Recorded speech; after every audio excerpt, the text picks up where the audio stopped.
La localisation de l'information génétique. Marc et Luc sont des vrais jumeaux. Ils ont des caractères de ressemblance et aussi quelques différences. Marc a les cheveux plus foncés que son frère et son visage est plus fin. Par contre, ils ont beaucoup plus de différences physiques avec leur petit frère, Augustin.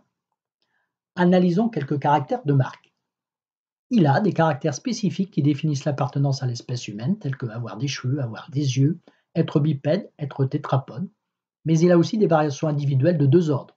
Des variations héréditaires, avoir les cheveux naturellement foncés, avoir un visage avec des traits fins.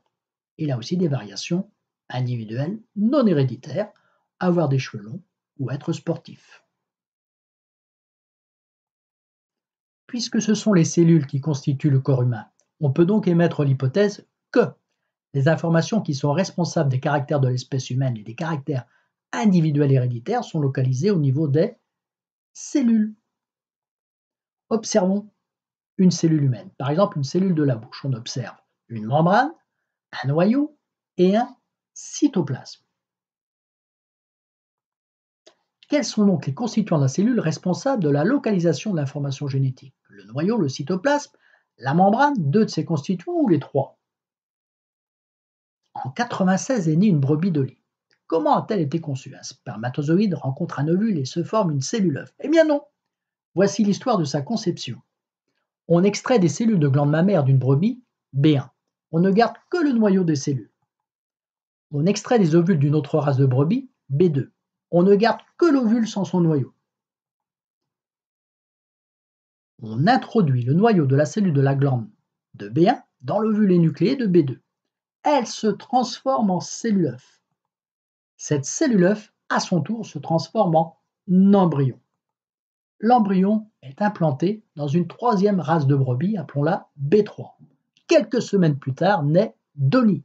Dolly est la copie parfaite de la brebis B1. Résumons, B1, B2, B3, Dolly. Comme Dolly est la copie parfaite de B1, l'information génétique est contenue dans le cytoplasme, dans le noyau, dans l'ensemble de la cellule, dans le noyau et dans le cytoplasme. Réfléchissons. L'information est contenue dans le noyau. Explication. Comme Dolly est la copie parfaite de B1 qui n'a donné que le noyau d'une cellule mammaire, on peut donc déduire que les informations génétiques responsables des caractères de l'individu sont contenues dans le noyau des cellules. Mais comment ces informations sont-elles inscrites dans le noyau? Lorsqu'une cellule se divise, le noyau diffus s'organise en bâtonnets appelés chromosomes. Voici une cellule de drosophile, une petite mouche. Comment mieux observer ces chromosomes? Regardez. Par convention, on range les chromosomes par taille décroissante. Que voit-on? Cette technique permet de constater que les chromosomes sont homologues deux par deux.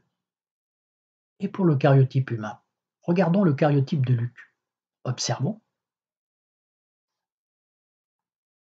On observe 23 paires de chromosomes. Toutes les cellules d'un individu ont le même karyotype et l'espèce humaine a 46 chromosomes, soit 23 paires par cellule. Remarque, nombre de chromosomes d'un karyotype de quelques espèces, drosophile on vient de le voir 8, cheval 64, le petit pois 14, le maïs 20.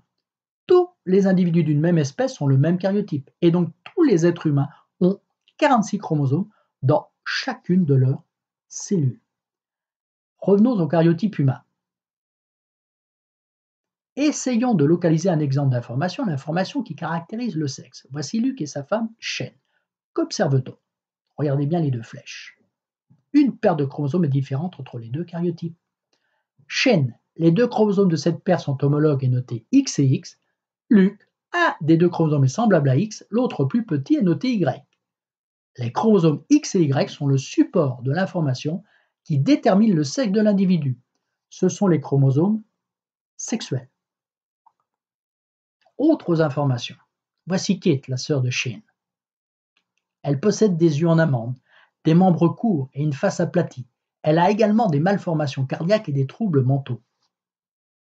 Observons son karyotype. Kate possède 3 chromosomes 21 dans chacune de ses cellules. C'est une trisomie 21. Chez les individus atteints du syndrome de Turner, une tendance au nanisme et des ovaires sont peu développées. Ces personnes sont toujours des femmes et leur karyotype ne possède qu'un seul chromosome sexuel, le X. On note chez les individus atteints du syndrome de Klinefelter une grande taille et une faible production de spermatozoïdes. Ces personnes sont toujours des hommes et leur karyotype possède trois chromosomes sexuels, X, X et Y. La présence d'un chromosome supplémentaire ou l'absence d'un chromosome entraîne une anomalie qui se manifeste par des particularités physiques, mentales et fonctionnelles. Conclusion. Le matériel biologique contenu dans le noyau diffus ou sous forme de chromosomes porte des informations qui déterminent les caractères héréditaires de l'individu.